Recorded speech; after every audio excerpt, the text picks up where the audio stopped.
Yes, it was interesting to find out what parts of the interview were deleted, which to me show that those are the parts that people should not know. Big Brother doesn't want that people know about space and real findings in space. This Moscow conference was opened by General Popovich, a cosmonaut, and Dr. Ashasa was the chairman, and I did not know at that time that he was also chief of Navy intelligence of the Soviet Union. This standard gives UFO conferences to general public, which was incredible in my mind. At the end... So this was open to the general public in Yes. Moscow as well? Yes, but we were only 4 from the West. They were all over from the Soviet Union at that time. And those from the West, there was an American general, Army's intelligence chief, can you imagine? And his... Can you name him? Yes, General Albert Stubblebine, and his now wife, psychiatrist Rima Leibov, and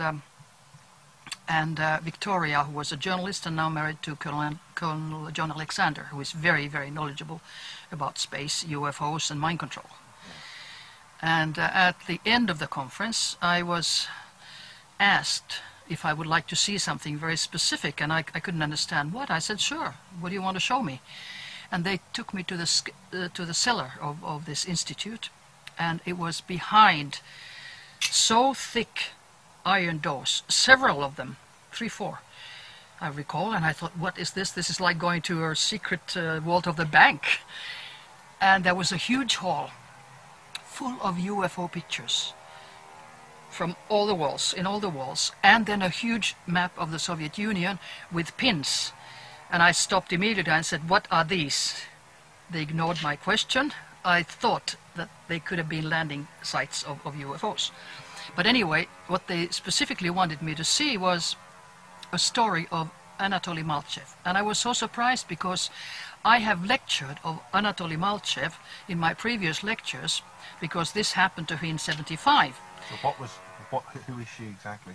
Well, he was a woodworker in the woods, and all of a sudden a UFO landed next to him. And humanoids came out and asked him for a ride, to come along. And he was courageous, and he went along. And then they were flying for some time, and they passed the moon. And on the other side of the moon, the dark side so-called, of the moon, he saw lights, and he asked, what are these? So he was told there are bases on the dark side of the moon. And then they flew maybe 2 hours or something, and they landed on a planet.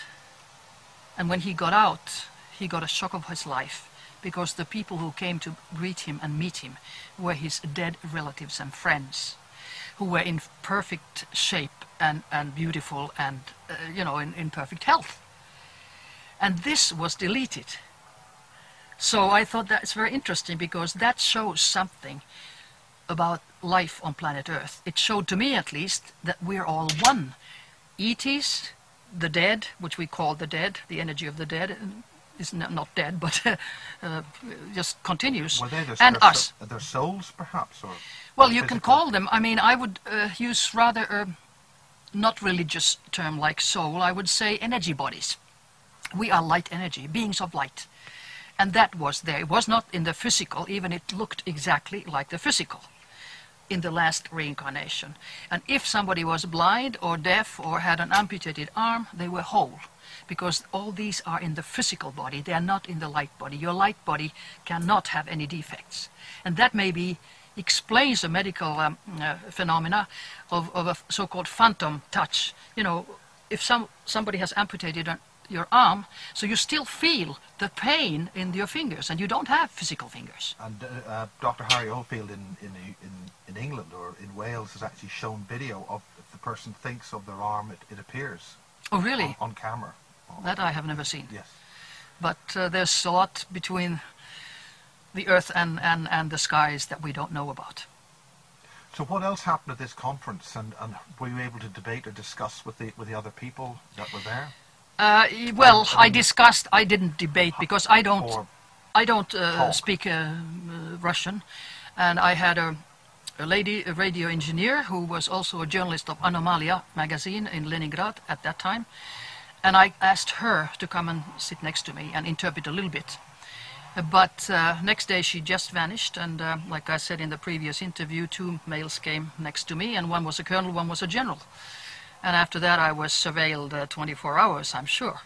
But it was interesting that after all this, they still asked me to come and see this hall. Why did they want to show it to me? And I asked the American lady who was there last year in an American UFO conference, did they invite you too? Because I was alone with them. And she said, no. Why did they invite me? So you were alone with the Russians in this Yes. room? So Stubbeldine... No, they went. They weren't brought in? And like I found out, they were not even invited. Interesting. I think the reason may be that I had lectured of Anatoly Malchev. And of course they know everything. Secret services in the US and Russia, they know everything. So, and they wanted to show me that, yeah, you're really dealing with something which is real. It's not just a story. So were you able to talk to the Americans at all? Oh yeah, oh yeah. So with conversation, no, how were they? I did not talk about this because this was at the end of the conference, yes. and we left. But how did such a senior, high-ranking American group be in Moscow? This is before the Soviet Union broke up. Yes, remember? it was just about breaking up. Yeah. I don't know. It was through Rima Leibo I found out about this conference. So it seems to me that Russia and US have very, very much in common with the space exploration, and it's only we, usual people, who don't know it, because they act as if they would be, you know, confronting each other. No, they're big pals, you know, like... But more importantly, on this level of ufology. That's right, exactly. Because, of course, the idea in the 50s was that it could be a threat to planet Earth. Now they all know, just as well Russians as Americans, that there is no threat, absolutely none. And one interesting thing was that came out of the conference, that the Russians have lost many planes and pilots because of fightings with UFOs. And it's always we, Earth people, who attack. But of course their technology is maybe thousands of years ahead of us, so we always lose. And now it was stated there in the conference that now it's an order in Russia not to attack, because we always lose. And why should they lose their pilots and planes? So they know that they better let them be alone. But it came out also that there are, of course, 2 dimensions to the UFO question. A member of Soviet Academy of Sciences stated that, of course, it's a mechanical one. I mean, it is a mechanical device that flies like a plane. But then there is the pilots, the humanoids, and then that comes to the consciousness of the pilot and the consciousness of human beings. Now that seems to go together.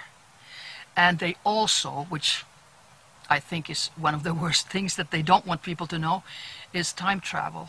They come from our future. And they can also go back. I mean, there's a technology even for us, but it has taken many, many lives when they have been doing experimentations with Monta project in the States, for instance. Young children especially, they die with these experiments. But when you think that they come from our future, so you could also state that we see our own future.